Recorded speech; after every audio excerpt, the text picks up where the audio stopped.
सोचा है?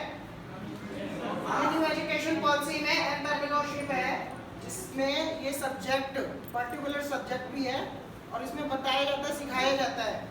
ये 9th to 12th क्लास के बच्चे दिल्ली में अपने अपने प्रोजेक्ट लेके आते हैं, उन्हें सीड मनी स्कूल की तरफ से भी मिलती है और फिर उन्हें गवर्नमेंट भी सपोर्ट करती है। अपने आइडियाज लेके आते हैं। आप लोग घर पे जाके बिजनेस ब्लास्टर देखना, या देखा हो तो उसमें क्या है, कुछ कुछ बच्चों ने अपने आसपास की चीजों में प्रॉब्लम फेस करी, प्रॉब्लम को सॉल्यूशन में बदला, जैसे 9th क्लास का बच्चा था, उन्होंने जैसे साइंस प्रोजेक्ट करते हैं ना, तो ऐसे ही उन्होंने 3-4 बच्चों ने मिलके अपने आसपास की चीजों में, जैसे कि हम क्या है कि इस एज में दाने ज्यादा आते हैं फेस पे, पिंपल या इस तरह से, हम किसी और का प्रोडक्ट यूज कर रहे हैं, तो उन्होंने क्या करा, अपने आसपास की चीजों में जैसे एलोवेरा देखा, एलोवेरा से उन्होंने खुद फेस वॉश बनाए और साबुन बनाए, और आज की डेट में उनकी कंपनी 2 लाख रुपए महीना प्रॉफिट कमा रही है। 9वीं क्लास का बच्चा कंपनी खोल सकता है, बिजनेस कर सकता है, पर जॉब नहीं कर सकता। यह एंटरप्रेन्योरशिप की एग्जाम्पल है।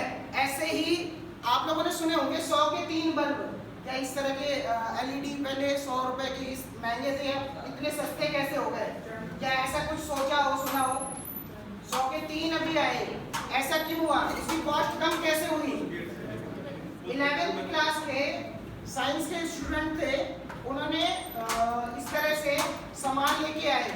दिल्ली में रहते उन्हें पता है सबसे सस्ता सामान कहाँ मिलता है, कहाँ नहीं मिलता, तो उन्होंने वहाँ से मार्केट ली, कैप्चरिंग करी। जो पहली कॉस्ट आई उनकी 40 रुपए बल्ब की आई, 40 रुपए का एक बल्ब बना, मैन्युफैक्चरिंग का ये सारे करके। फिर उन्होंने, स्कूल वालों ने देखा उनको और गवर्नमेंट ने सपोर्ट करा, वही कॉस्ट 20 रुपए आने लगी बल्ब की, जो हमें 100 रुपए के 3 देते हैं, मतलब 33 रुपए का पड़ा। तो उनका बिजनेस 10 लाख रुपए महीना प्रॉफिट में आ रहा है।